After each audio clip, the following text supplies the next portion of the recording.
I focus a lot on cognition, cognitive health, also women's health and hormones.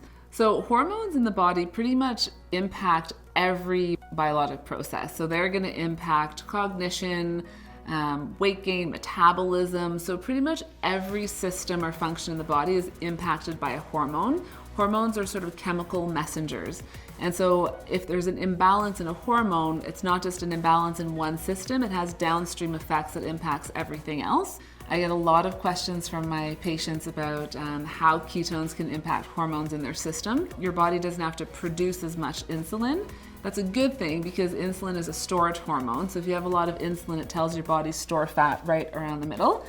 So we often see that in women when they're moving into menopause, they naturally become insulin resistant. Beta-hydroxybutyrate can help manage our nervous system. So we have a sympathetic nervous system and we have parasympathetic.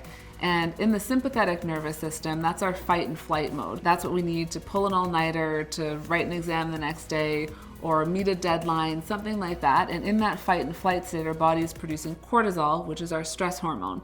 And the stress hormone, kind of like insulin, will also cause fat storage around the middle. So when we're in that fight and flight mode, we're producing a lot of that cortisol. And so this is also where we see things like insomnia. So we need to transition from sympathetic to parasympathetic, which is that calm nervous system. And what we have found is that beta-hydroxybutyrate can actually help maintain the balance between sympathetic and parasympathetic and actually encourages that parasympathetic or the calm state.